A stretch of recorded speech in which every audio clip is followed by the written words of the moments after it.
Hello everyone and welcome to the first session of Virtual Vision Finance. My name is Celeste and I am an editor at Finance Magnates and I'll be your moderator for this exciting session today. With me discussing the impact of COVID-19 on the FX and CFD industry in the Asia Pacific region, as well as the businesses that operate within this space are our speakers. And that is Wilson Cheung, the Director of Conduct and Regulations Team at Deloitte, Benjamin Chang, the Chief Executive Officer of Swissquote Asia, Frankie Ho, President of International Business at iClick Interactive, Arthur Azizov, the CEO of B2 Broker, and Fan Zhu, the CEO of Greater China at Saxo Bank. There's always got to be that one phone call, doesn't there? So we'd really love to hear from you during today's presentation. So please leave your comments next to the video and tell us your thoughts. We'll be answering the questions at the end of the session. And if we don't get to your question during this session, then we'll be sure to follow up afterwards. So without any further ado, I'd like to pass the mic over to our speakers just for them to give themselves a really quick introduction. So Wilson, if you could start and just quickly introducing yourself. Sure. My name is Wilson. So before I work in Deloitte, I'm actually sitting in FXCM, looking after APAC compliance. So I kind of quite familiar with the regulatory landscape in the last 7 years. And now I'm working on financial institution compliance advisory role. So basically it covers all financial institutions, including brokers, fund managers, bank, etc., etc. So very happy that today can share with you guys on some of my ideas. Perfect. And Benjamin. Hello, everyone. So very happy to have this opportunity to join this panel. So my name is Benjamin, and I'm from Swissquote Asia, which is based in Hong Kong. And most of you probably know that our headquarters is actually in Switzerland. So an online banking in the industry. And for Hong Kong, we are mainly providing the investment service and mainly in foreign exchange. And so for Swissquote Asia, we are actually licensed in Hong Kong to provide, as I said, the Forex products to our clients in the region. And in addition to Hong Kong, for Swissquote, we have other subsidiaries, say in London, Malta, Luxembourg, and even Singapore is a new subsidiary in the region. And yeah, this is a little bit background about myself and the company. Thank you. Great, and then we'll head to Frankie. Hi, everyone. First of all, get to be being invited for this webinar. So I'm looking after international business on behalf of iClick. iClick, which is a leading China marketing agency in the world. So I has been, we got one of the oldest guy in China digital market, in which I set the first search engine in Hong Kong 15 years ago. So I get to be here with most of our customers, including FXCM, IG, all the active FX players who joined this webinar. Thank you. And Arthur? Okay. Hi, everyone. Last 6 years, we work very hard on B2 Broker project. So B2 Broker now, it's a leading crypto CFD liquidity provider, like Forex liquidity provider, and of course, advanced white label solutions for Forex broker, crypto exchanges, and crypto margin exchanges, crypto spot brokers. So we provide like comprehensive solutions for everyone.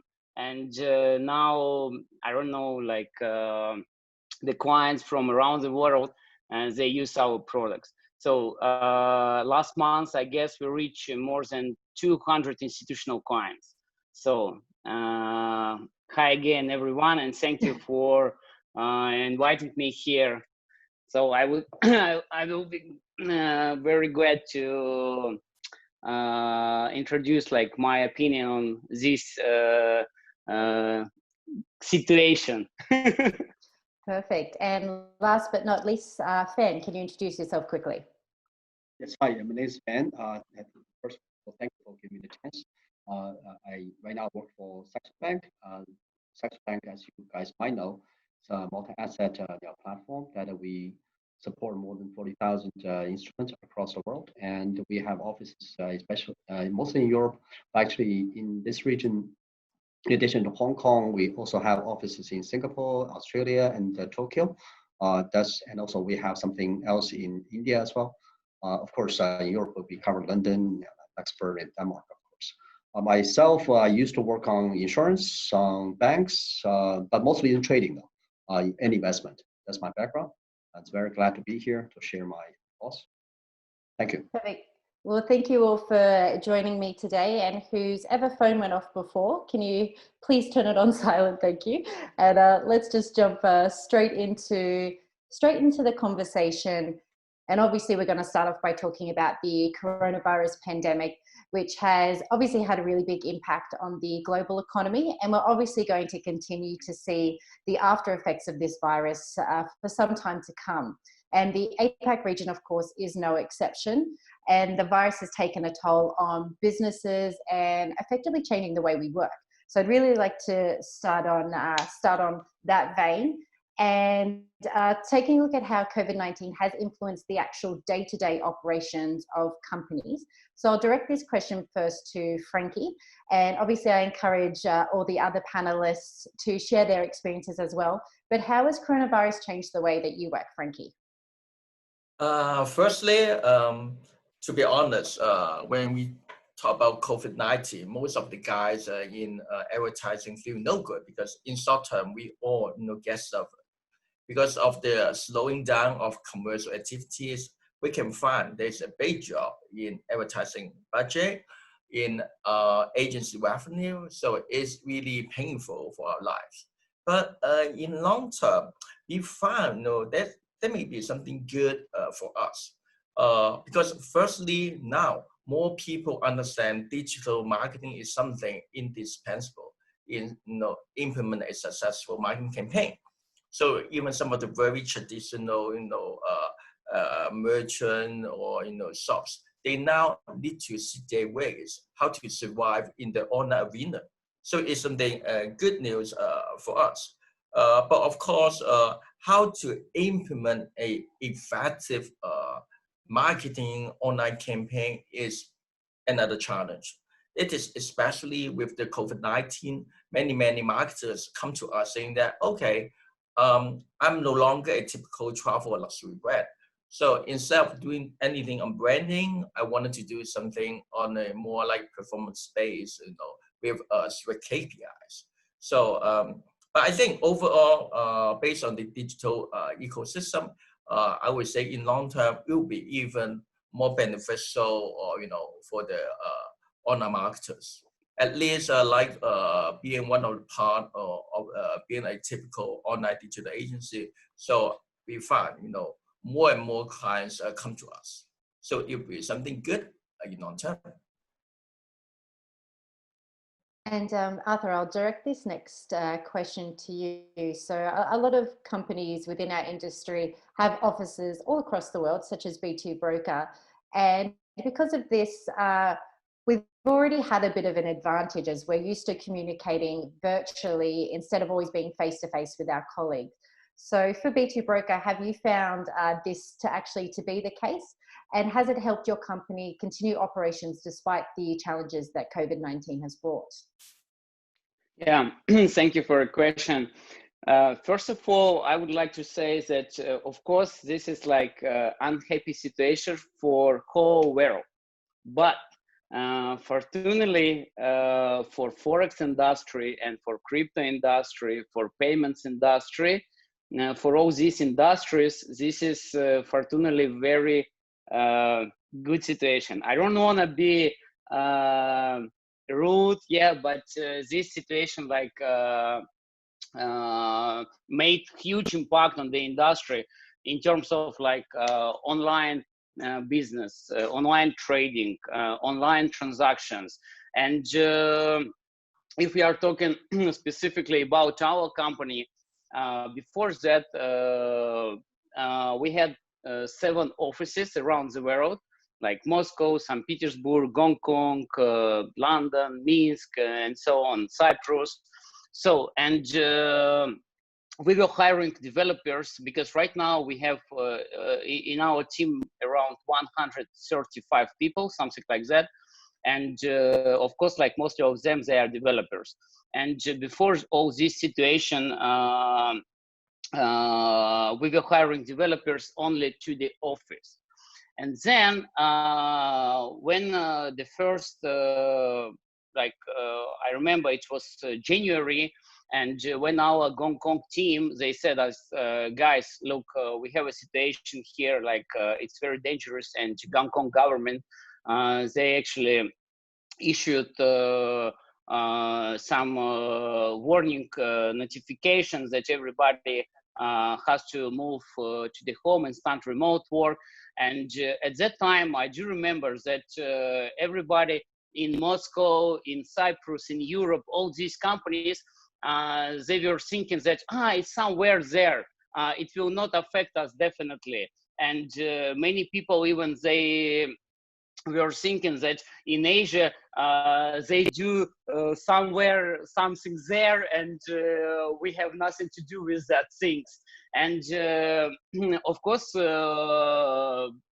we didn't think like this, but we did think a bit like this. And in March, when it came here in Europe, in Russia, of course, we had to move to remote work. And all these like 130 people, we moved to the remote work. And then we started figuring out how to manage 130 people like remotely. And we hired new product managers, project managers. I call them like middle layer between, let's say, developers and the business. Of course, like we had to extend our team, but eventually now we got a very good lesson, and now we know how to work from the office, and now we know how to work from the home. And for last 3 months, we even started hiring people from small cities around the Russia, Ukraine, Belarus, because there are a lot of young talents. And for example, they can't move to the capitals, but they are very smart. You know, you need just to move them to the right direction, to put them on the track, and that's it. And I would say that this situation, from this situation, we got understanding how to operate remotely, how to increase our efficiency, and how to start extend our developers teams, not only in the office. And we also realized that it's not bad, you know, you don't spend time on the way, because in Moscow here, you need, let's say for me, I spent at least 1 hour, 30 minutes to the office, 30 minutes from the office. For this 1 hour, if I spend, let's say, 1 hour call with my team, it will give us much more than I spend this time for the way. So of course, like nothing can change like the face-to-face meetings, but at least we try to maximize all this situation in a right way. Definitely. And Benjamin, you were nodding your head a lot then as Arthur was speaking. Have you made any changes to your business model because of this pandemic? Oh, I mean, sorry. I mean, fortunately for us, we have no major or critical impact or direct impacts to our business operation. I think all of you should know that the COVID-19 is actually, I'm not saying it originated in Asia, but it started in Asia. And Hong Kong is one of the first few places that have the confirmed cases. But I mean, for us, as I said, we have no major impact on that. And for us, obviously, as Arthur has just mentioned, it is almost impossible to meet clients. And even though our business model is more on the online or digital channel, but still for our culture, I mean, for our business model, we also need to meet our clients. And we did it a lot in the past or before the COVID-19 situation.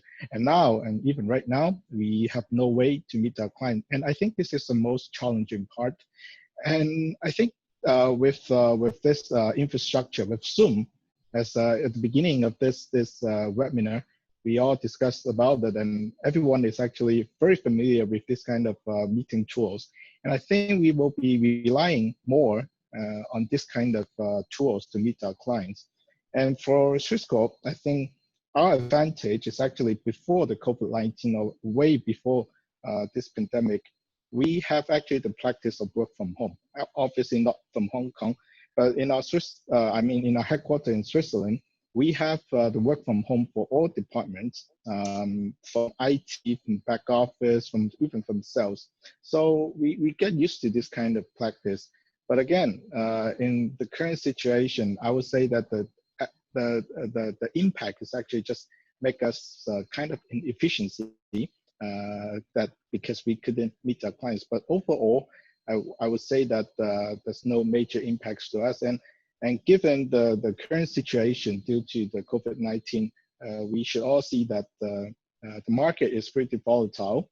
And to a certain extent, it is good to financial companies, especially for the first 4 months. And you can see the trading volume for most of the companies are actually climbing up a lot.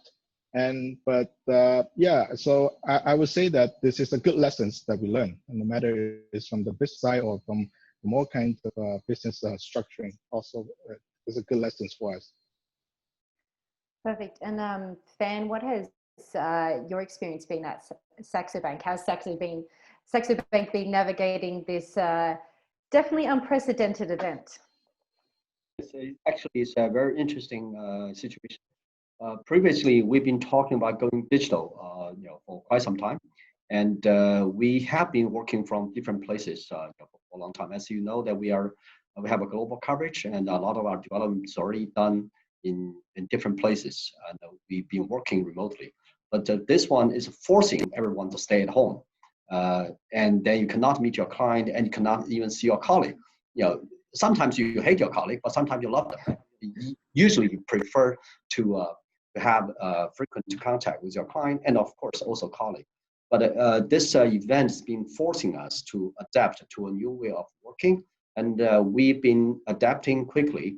For example, we have been working with clients for over 170 countries, so basically all around the world. So we are pretty used to deal with clients, serve them remotely, and we have been doing digital. But work with colleagues so remotely is actually something we are all learning. And the funny thing is, now people are talking about it, should we actually go back to office at all, right? And people are getting used to this, as I think a lot of people are mentioning, seems to be, a lot of times it's more efficient at home. And we can always have these virtual meetings with your colleagues. And people find different ways to talk with their colleagues more efficiently, and probably more flexible, and also have some time with the family as well. So it's kind of interesting, and we believe at least our colleagues have making our company more efficient and more productive along the process. We are learning, and of course, we are also developing our products to adapt to the current situation, and seem to be our clients like what we have. And as I mentioned, we've been covering all kinds of assets globally. We are connecting the whole world, and we have been serving even institutional clients, as a white label. So all these things seems to suggest we are going on the right direction. The COVID-19 just proved this world is going more digital, going online, and we've been on this way for a while, and we're happy to be where we are. It's kind of like coronavirus has just kind of given us a big push in the direction we were already heading into. But it's just interesting, you kind of speaking then about, being at home, will we even go back to working in offices and things like that? And I'll kind of pose this question to all of you, so who would ever like to jump in, but what type of long-term effects do you think this pandemic will have on the way that we work? let me, I was the last one to say this, so let me continue that. I think a lot of people will feel comfortable working from home now. And as a manager, used to be, we really, really worry, right? Because I don't know what my colleagues are doing at home. So I can't see him. I don't feel comfortable. I don't know if guys are actually working or just having fun. But right now, I think after this, we realized if we are having a good colleague, if we have to trust them, and we should, then working from home actually can be a very good option. For example, these days, we are much, much more tolerant. Say, if we see anything, we definitely want to protect our colleagues, from definitely we want them to stay safe. So if there's any danger, we want them to stay at home. Of course, we want to be connected as well. So we've been talking with them more, and actually more phone calls, more more virtual meetings, and actually seems to be people are getting used to this. But I don't think the offices will go to be useless. Still, we are social animals. Humans prefer to stay together once in a while, right? And usually, when you sit next to each other for whatever reason, a lot of times it can be more productive than sitting far away from each other. So I don't think we want to go the lonely way. We'll definitely stay a social animal, but just that we can be more relaxed. When people cannot come to office, we can still feel, as a manager, I feel that they are still working, and I feel comfortable about that. Yeah, I want to add on top of that as well. We made the notes that because besides of Beach Broker, we run also our payment system. It's a B2B in pay. It's a cryptocurrency processing for forex brokerage and crypto industries, and for forex brokers. So, and we made a note that once the pandemic has been started, at that time we started seeing the increasing the amount of transactions for the stable coins, because before that the mostly of the brokers and users they were sending only, let's say, BTC, repo, and USDT, of course. But once pandemic has started, at that time we realized like huge volume of USDT transactions, because for example, if you sit at home and you need to open, let's say, bank account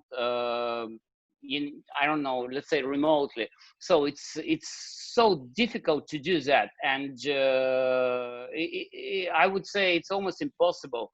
And that's why, but the people, they still need to make a transfer, for example, from, I don't know, from Hong Kong to Amsterdam, or from Amsterdam to London, yeah, and you need, let's say, to send, let's say, $1 million. How are you gonna do that without the banks?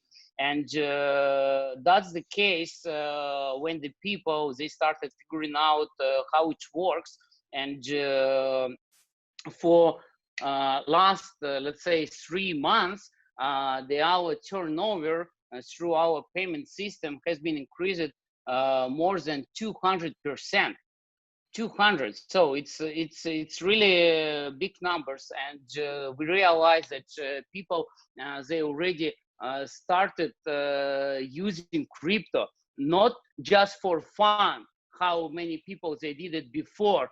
They bought, let's say, Bitcoin, and they hold that, and that's it, because they are thinking that it might go up.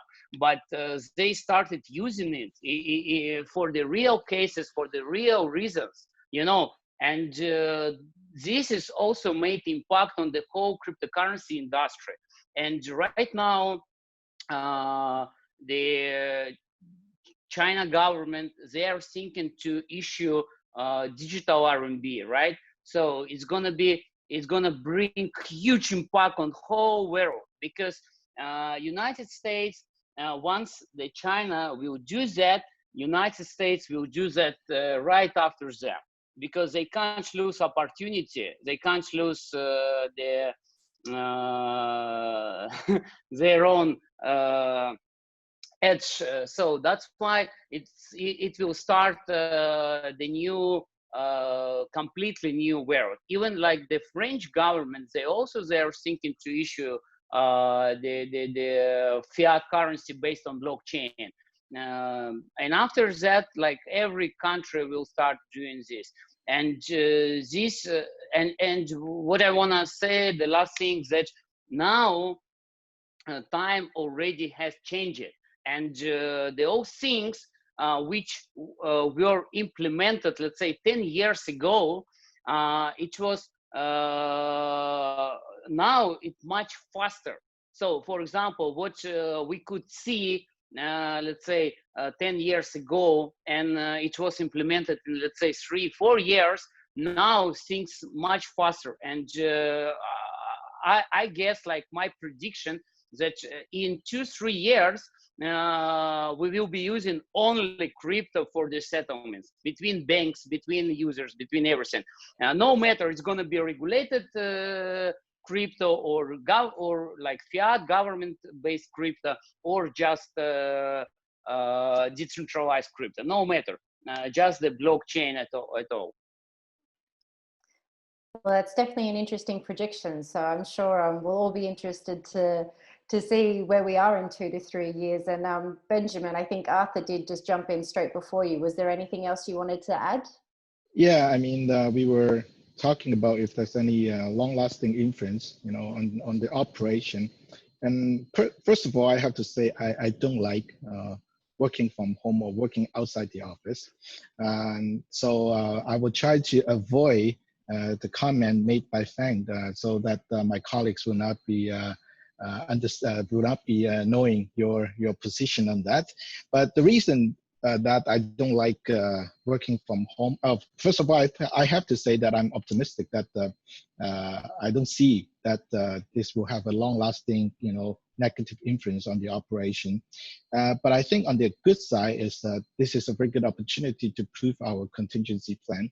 So I think all the companies, they have the contingency plan on the documents, but never implemented. And I think this is the good time for us to actually prove how it works, or even for myself, probably before we implement the short period of work from home. I honestly, I know the documents, but I never read it in details. But now it's a good time for us to really review all the details. And after that, we know the documents, the contingency plan is actually too detailed, and it is almost impossible for us to implement everything. But I would say that this is also a good moment for us to review our investment in terms of technology. A lot of companies, no matter they are doing the online banking industry, online investment industry, but they are not very keen on investing on technology. Probably they just rely on some outsourced or third-party platforms to offer the trading to the clients. But the thing is, this is a good time for us to review if the resources that we invested is enough or not. So I would say that there's no long-lasting influence or negative influence on the operation. And on the upside, it is good for us to review everything and to see the challenge in the future, as what Arthur just mentioned, the challenge in 3, 4, 5 years after. And that actually provides me with the perfect segue, because I wanted to ask Wilson talk a little bit about business continuity planning. And as Benjamin already said, that previously this BCP planning was like all hypothetical and what if this happens? But now it's not a hypothetical anymore, and it's now our reality. Do you think that kind of financial institutions in the APAC region maybe weren't taking this seriously enough? And moreover, do you think that sort of BC planning in the future, we're going to be taken a lot more serious and have a lot more hypothetical situations implemented in those plans?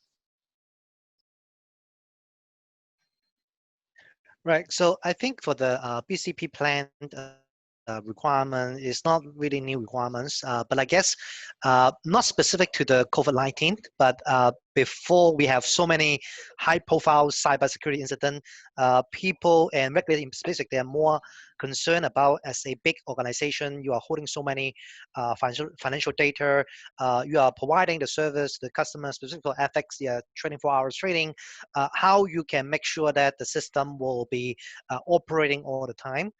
So I guess after the COVID-19, more regulators would like to see how you can make sure that people can be can be working remotely at home, whether you have a sufficient resources to have the shifting. You know that, during this day, many financial institution, they have the shift arrangement, right? People have team A, team B to working on shifts, so to prevent any outbreak of the virus. So I guess may not be a specific guideline or requirement that they will be implementing, and because of the interest of timing, they don't have time to come up a guideline to release publicly.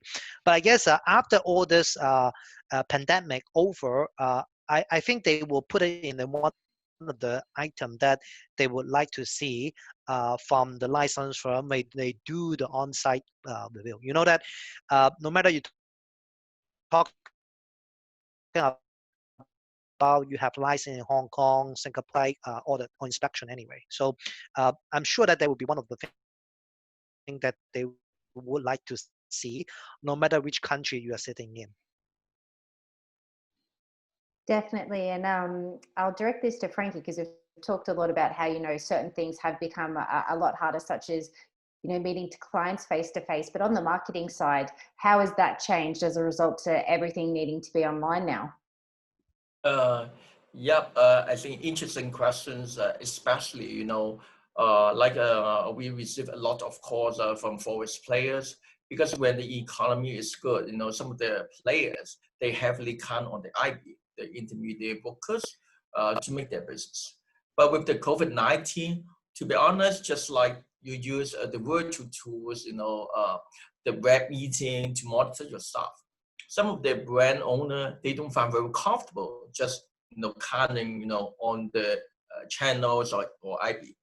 So they come to us. Can we do something together, like how to reach out the end customer on our own? So what does it mean? So in terms of marketing, that means now the brand owner wanted to reach their end customer on their own full direct marketing, no matter digital or even offline. And even take a further step, they wanted to make use of the digital know-how, the online knowledge, integrate into their CRM tools. So I think this becomes a more and more hot topic. At the same time, as I mentioned, many marketers wanted to do performance-based marketing. So interesting, in Greater China, the previous last 2 months, we found one interesting format of advertising become very popular, which is like the video live streaming with KOL. And then they only charge a percentage of sales. So that means you can have a KOL to sell for your products.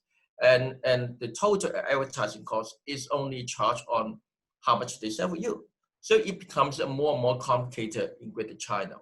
But overall, I would say it will have some big change in the long-term marketing aspect.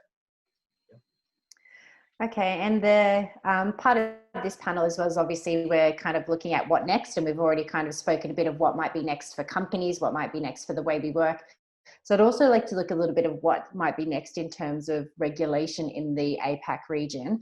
And so Benjamin, I'll direct this question to you first, and of course, feel free to jump in with extra theories, but what do you think we might see any regulatory changes in the region as a direct response to COVID-19?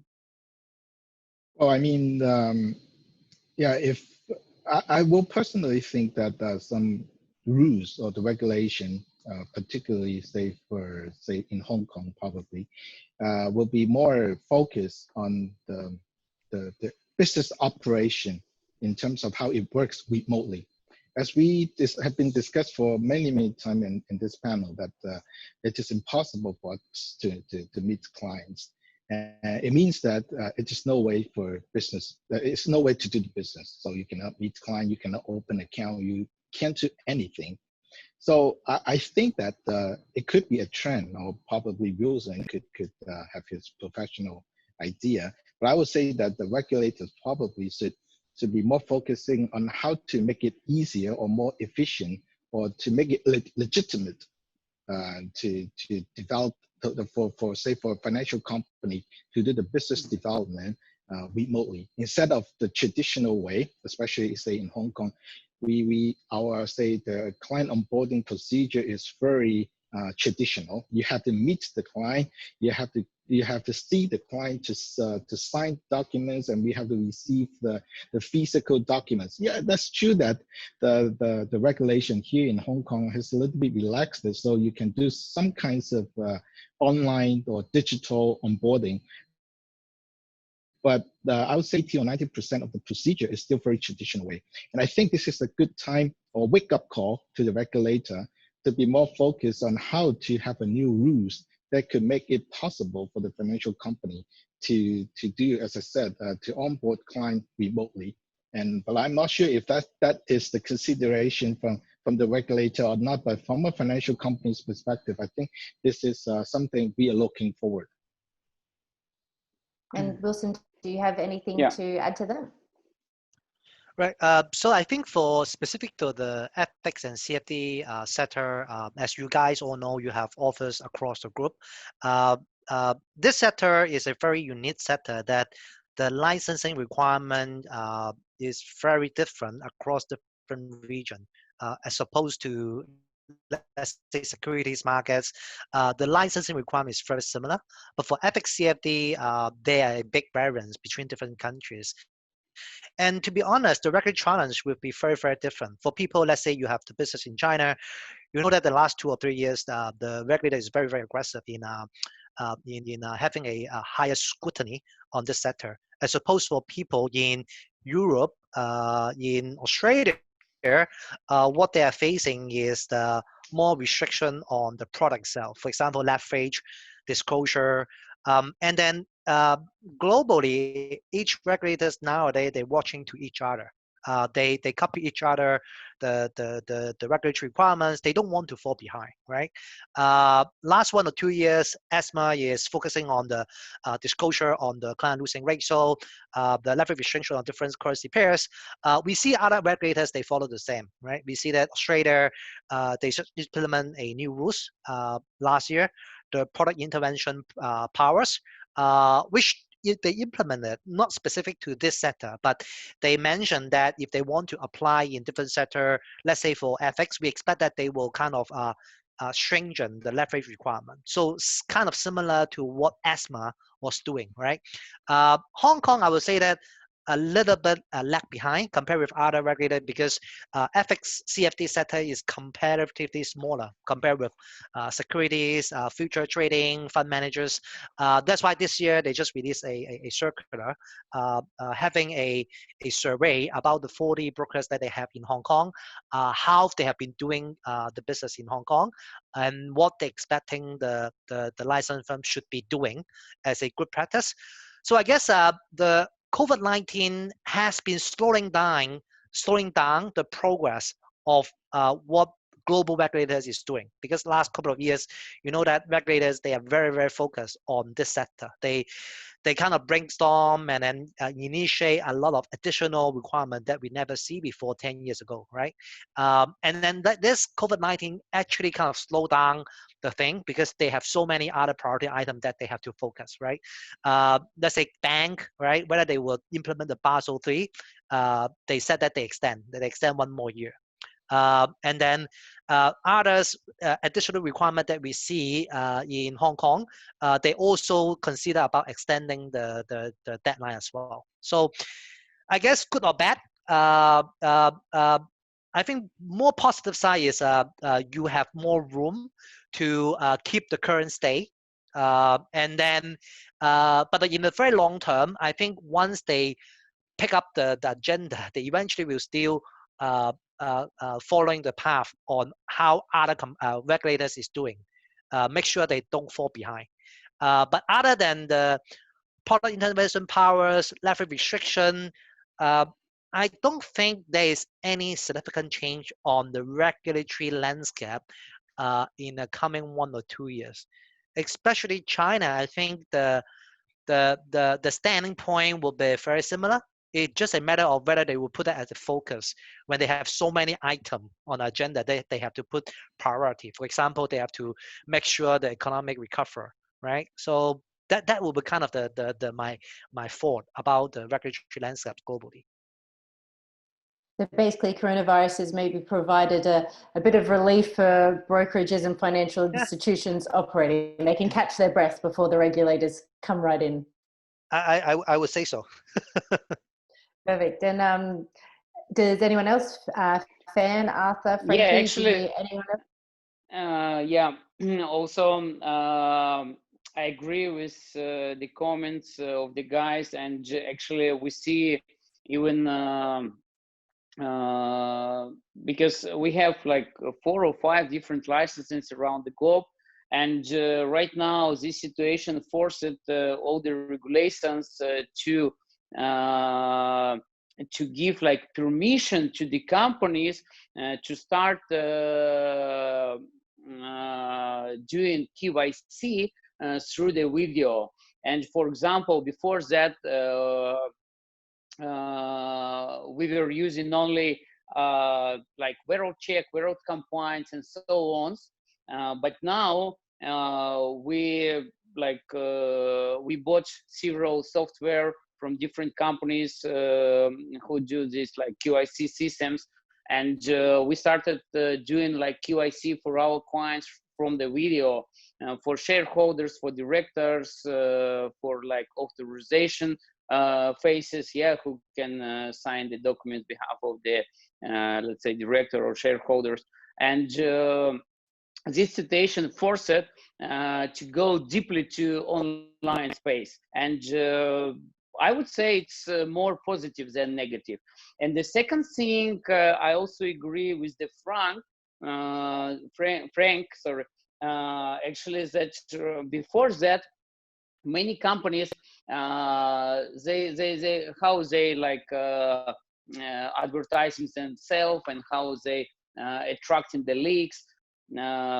Actually, right now, before that, we were using only like the all standard ways like Google, banners, CPA, and so on, and conferences like expo conferences. We were crossing the world as crazy, like every month 1-2 conferences. But now we realize that the webinars, it's very good way and very efficient way, because in reality, what's the difference between like when you do presentation, for example, for one customer, or when you collect on the call, let's say 50 potential clients or customers or partners or whatever, and you do this presentation. So you spend same hour, let's say, for the proper explanation of the products, but the efficiency even might be here, and in reality, you know what? Before that, for each expo, so each expo, the cost is minimum like 20, 30, 50K for each expo. For the webinars, you spend like $20 a month for the Zoom, and you spend, let's say, $3,000-5,000 to attract the leads for this, like, let's say, webinar, and then like your efficiency even better. Of course, like expo, it's a very good places where you can meet partners, clients, your colleagues, and just spend good time. But now we realize that webinars is very good way in order to be able to attract clients at any difficult situation. Definitely. I think, you know, coronavirus has highlighted both how sort of flexible we can be and how much we can do online, but then also at the same time highlight how important it is to still, you know, have the events and still be able to meet physically with people. So it's made us more innovative, but has also, you know, shown what is still important within the industry. And I would also, we're getting close to the end of time before we start our Q&A. So I just kind of like to touch on one more thing, which is sort of potential acquisitions that we might see in the FX and CFD industry. And I'd like to direct this to Fan. So basically in the US, what we're seeing is a real consolidation there, with a lot of discount brokerages such as E-Trade, and then Gain Capital as well as being acquired. In Europe, we saw it after the ESMA product intervention measures. We saw a big market consolidation there. Fan, do you think we're going to be seeing anything like that in the APAC region anytime soon?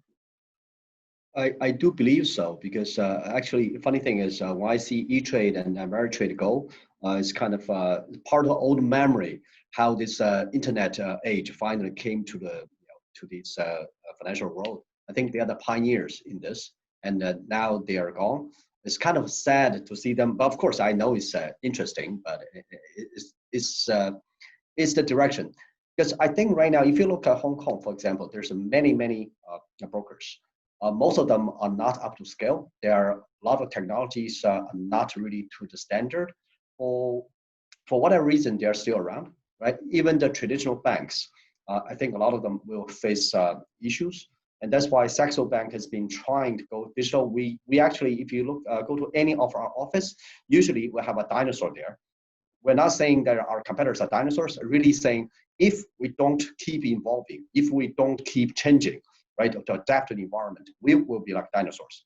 It's a reminder how this world is changing, the speed of the world is changing. So we have to keep running, keep evolving. And we do believe, especially if you look at the internet world, usually the winner takes all, right? It will be very easy to go to scale. There's no reason for so many players to be around for the customer's point of view. I mean, for everyone, in the business, we all want to be there. But from customer point of view, they probably don't need thousands of brokers to choose from. Because online, this virtual world actually showed us the physical distance does not matter. And the physical presence, our office, how big the building is, doesn't matter anymore. Really, the technology, the convenience, and the service, and the security, everything, that's what matters. I think now people will probably not saying, oh, I have office right in the corner that I know these guys, I feel safe. Probably not, because when at the time of COVID-19, these guys is not going to be in the office. If you don't have a digital way to access your asset or access the market, you lose the opportunity and then you lose the liquidity. I think that's why going forward, skill definitely matters. Technology matters. So going forward, we believe acquisition is going to happen, and the consolidation in this world will happen. I don't know how quickly that will be. In Asia, probably pretty soon, I think. And does anyone have any final thoughts to add on that? Well, probably just a small word on that regarding the acquisition. I mean, for Swissquote, we have a very successful history in terms of acquisition. So the latest one was we did an acquisition for our Luxembourg entity, which used to call Internex.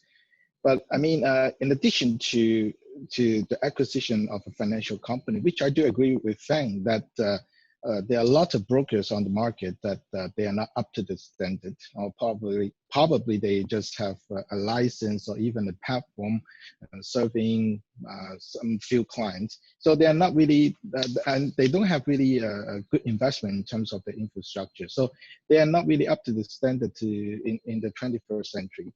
But what I'm thinking is in addition to this kind of financial companies acquisition, probably some technology company, say the development company especially, and will be a kind of a target or focus in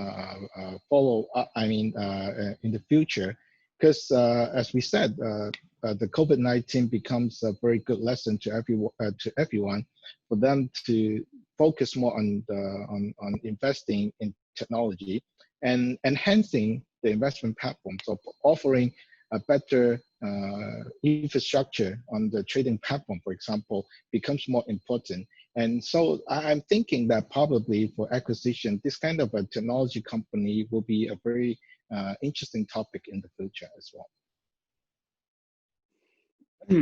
Yeah, Definitely. in our case, in terms of acquisition, the first of all, of course, the many startups, they grow very fast. And one of the reasons is because the venture capital firms, they force this growing because they need to make some money on their investments, right? And many startups, in reality, they re-evaluate it.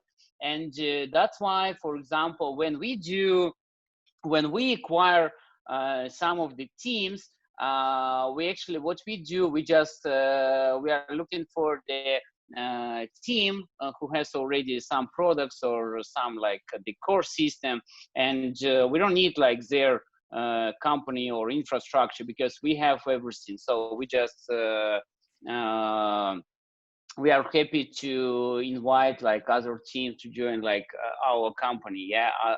And this way for us, for example, is more efficient because like besides of B2 broker, B2B in pay, we have like our other products, let's say B2 trader, B2 margin, it's a trading platforms.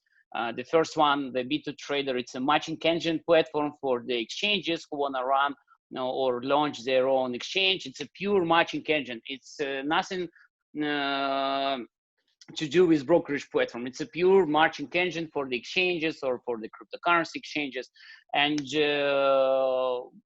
that's why we launched our own internal investments fund.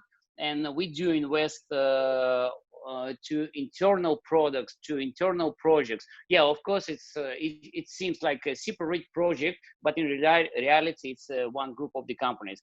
This is also the way how to make it more efficient because, as I said, many startups, they really reevaluated, and we try to keep balance and find the compromise here. Definitely. Well, thank you all so much for having this discussion. So we do have quite a few questions that have come in from the audience. So we'll try and if we can all keep our answers short and sweet so we can try and get through as many of them as possible. But the first one has been directed to Fan. How long do you think that volatility is here to stay? Well, I don't think we're going to see the same volatility for the past few months. For a while, that one's very, very extreme. But I think volatility will be around with us for a while. For example, everyone's talking about the U.S. equity market. Of course, for all the reasons, the U.S. is still the leading benchmark for everyone. I think everyone can see that the analysts, strategists are all puzzled why the stock market keep going. Of course, we know there's a lot of money that the quantitative easing is releasing a lot of liquidity into the market, but they're not really, they cannot help the economy to grow, to recover. We don't know how fast they think will recover. So I think, at least from our point of view, is that the market will go back to a correction pretty soon because people realize for all the reasons, the economy will take quite some time because it recovers, and before that comes, the economy, the numbers could be ugly, and that's why volatility will be around. Of course, with all the tensions these days, the world used to be connected, getting flat. Now globalization, we don't know what stage it is, but apparently it will create all kinds of frictions that will contribute to volatility as well. That's my opinion. So it's fair to say that volatility is not just going to disappear overnight, although probably won't be at the same levels as much. Not that extreme. And Wilson, I'll direct this next question to you, which is they've asked, basically we've seen a new wave of retail investors coming to the trading markets, and those who have not traded before, and they've obviously been attracted by the increase of volatility. There's, the industry's been promoted a lot more in the media. Do you think these novice traders will stick around once the pandemic eases? I think similar to any volatile market, trader like to enter the market thinking that they have the opportunity. But again, a long-term successful trader that they should have been very familiar with the market and have been go through different financial crises in order to make some gain. I think on the regulatory perspective,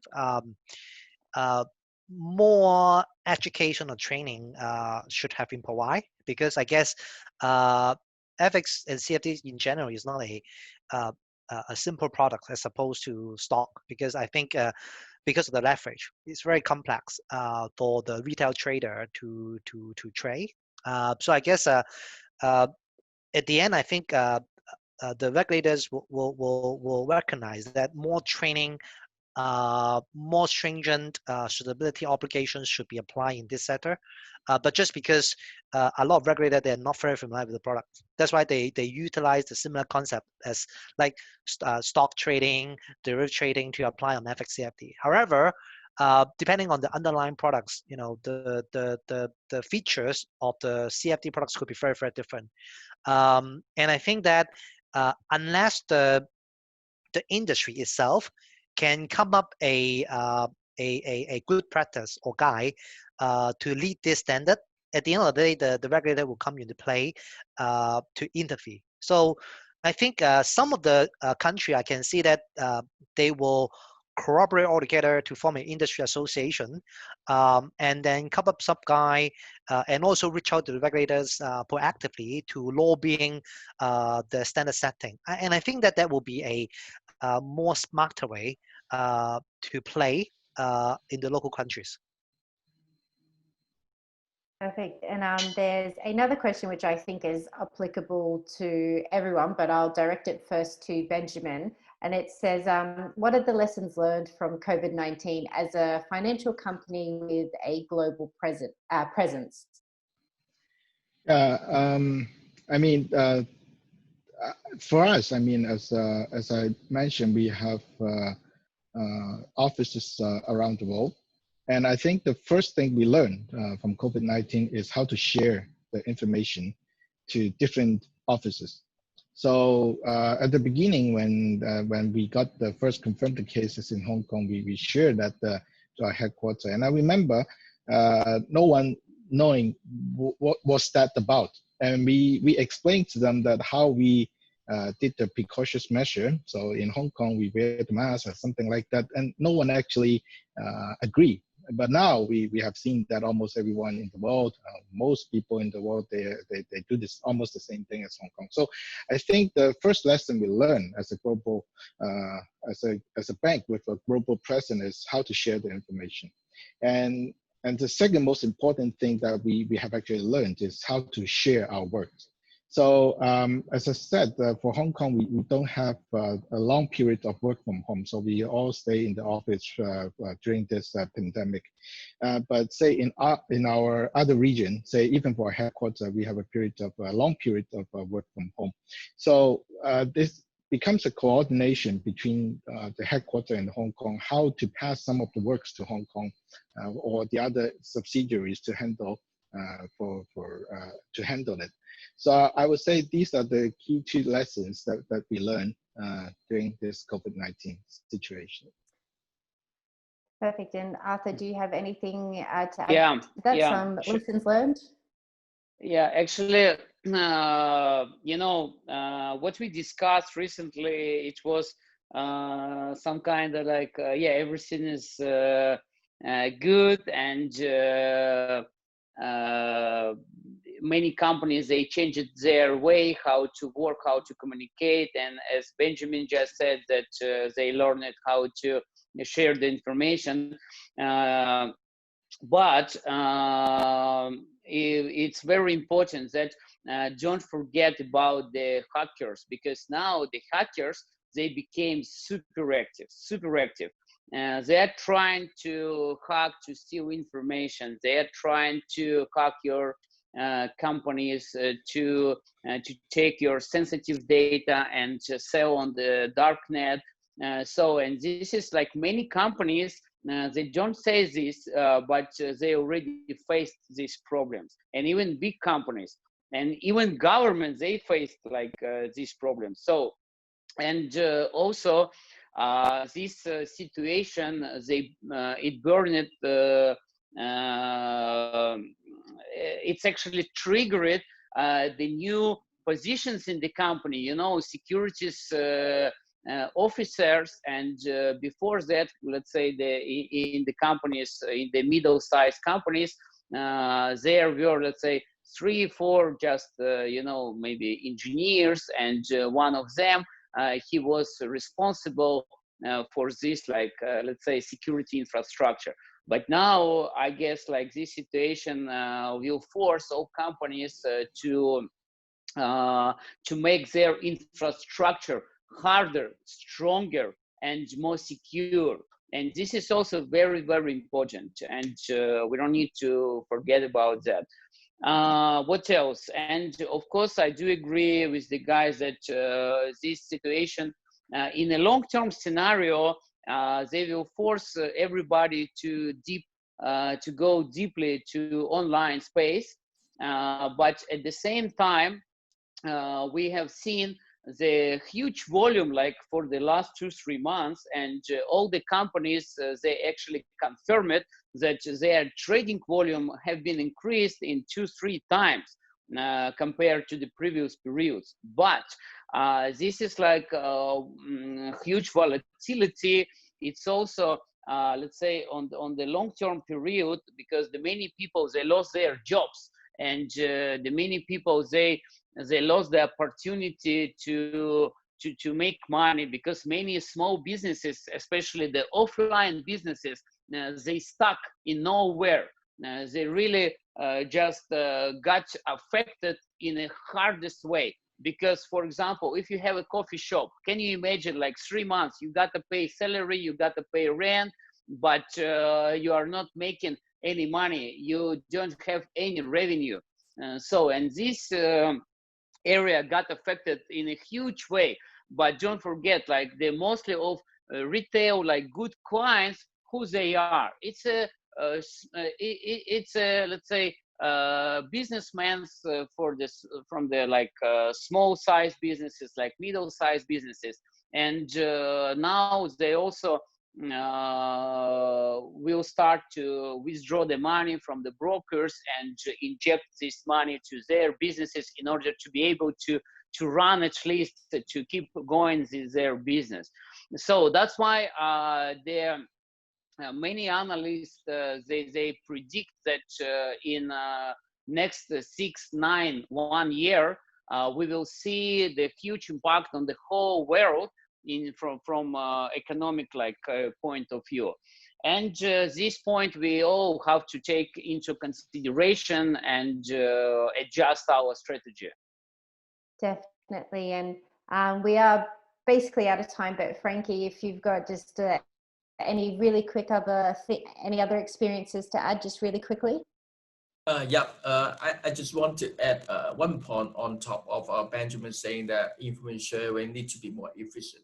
I think another bigger challenge is how to train up your people, make themselves more adaptable to changes. Because I think it's like a long-term cultural learning process. So you can't do it, in a second. So I think this is the clue, or key success factor when you need to outcompete your competitors in the market. So I think let's learn together, both employer and employees. And I think that's a really, really nice way to end this webinar. So firstly, I just want to thank everyone from home who've been joining myself and the speakers on this panel as part of the Virtual Vision Finance. Thanks so much for joining us. Obviously, we have lots of other interesting topics which will be covered throughout the day. So I invite you to stick around for the rest of the sessions that are lined up for today. And for my speakers, Frankie, Benjamin, Fan, Arthur, and Wilson, thank you so much for joining me today and for sharing your insights. Thank you very much. Thank you. Bye-bye. Thank you, and good luck. I hope lockdown measures start easing for you all soon. We will meet all together soon in September or Yes, October hopefully. on the next conferences. Definitely. Hope to see you guys in person. Yeah, definitely. Okay. Thank you very much. Perfect. Bye. Bye-bye. Bye-bye.